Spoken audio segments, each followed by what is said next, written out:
Hey guys, my name is Yumi here, where I talk about anything and everything related to money and how to grow your wealth. It's a new year and it's time to set new goals that most people will not stick to and accomplish. I'm sure you guys know what I'm talking about, right? Anyway, if increasing your income is part of your New Year's resolution, then you're in luck. Today, I'm going to give you 5 best side hustle ideas for you to do in Singapore for the year 2022. So the first on the list, most of you guys know this, it is tutoring. It is the most common side hustle in Singapore because there's just so much demand for it. It's a billion-dollar industry that's still growing. So much so that many have made this their full-time careers. This works best for both undergrads and working adults because the timing is flexible. Even if you have classes or work during the day, you can still teach weekday nights or the weekends. And if you tutor primary school kids, you can charge about $20 to $30 an hour. If you tutor secondary school kids, you can get about $30 to $50 an hour. And if it's JC kids, you can get about $50 to $100 per hour. Of course, this depends on your experience and any proven track record. For example, if you hold a bachelor's degree in English from the University of Cambridge, then you can probably charge $100 an hour to JC students, or if you graduated from MIT in programming, you can teach coding to polytechnic students for maybe more than $100 an hour. So if you give tuition 3 times a week, 2 hours per session at $30 per hour, that's about $720 extra for you each month. And this is something I personally did when I was in poly, making about $30 an hour.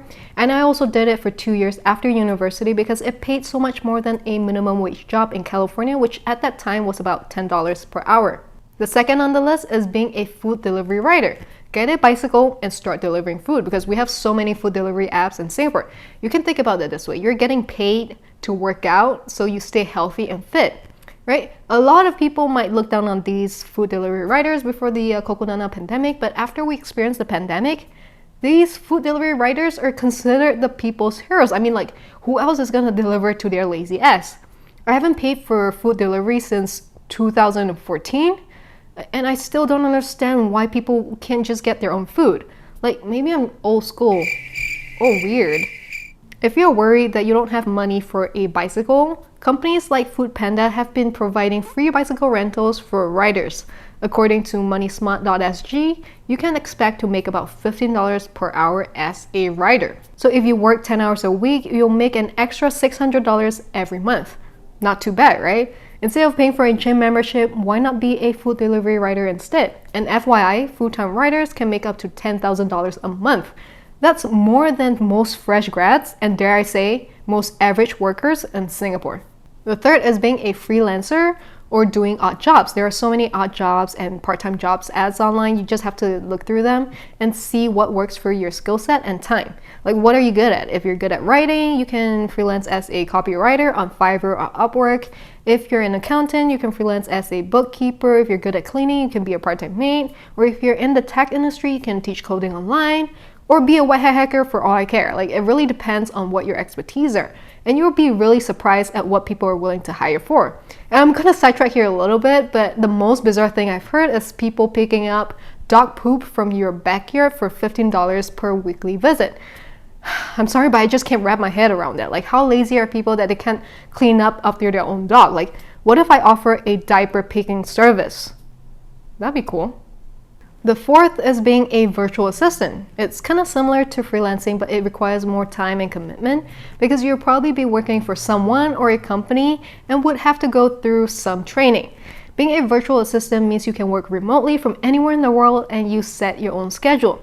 It's mostly data entry, email management, social media management, and bookkeeping jobs in which you can make about $10 to $20 per hour.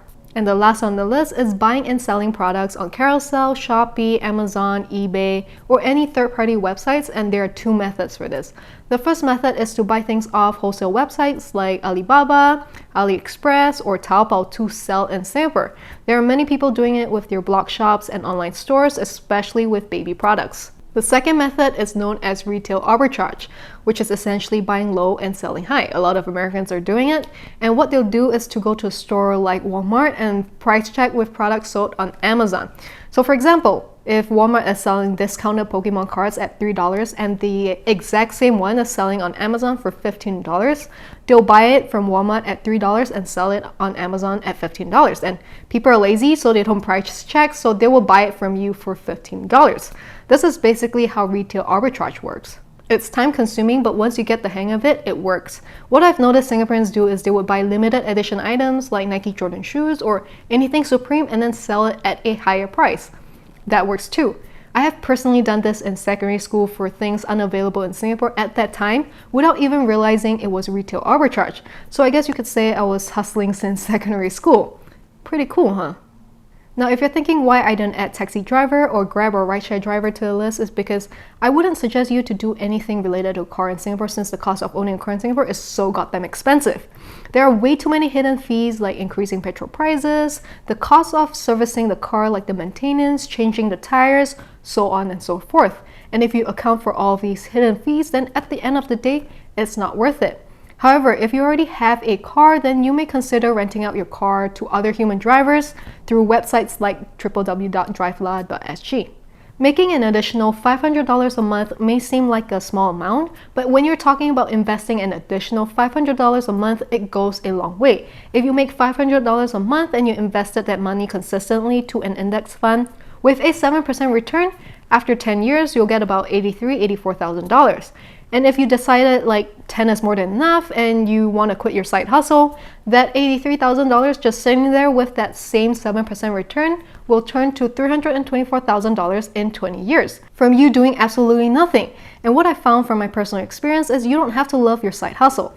If you do, that's great, but if you don't, that's okay. Having side hustles help a lot when you're trying to build your nest egg. Other than being conscious and controlling your expenses, you gotta hustle when you're young, okay? And even if you're not young, it's never too late to start.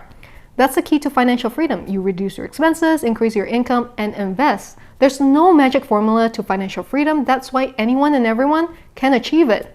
If you like this video, please smash the like button, subscribe to my channel, and ring the bell icon so you get notified whenever I post a new video. Let me know in the comment section down below what other side hustles you're thinking of doing or if you're already doing it. It will really help with the YouTube algorithm so other people like you can find this video. Thank you guys so much for watching. Have an amazing day and I'll see you again next time.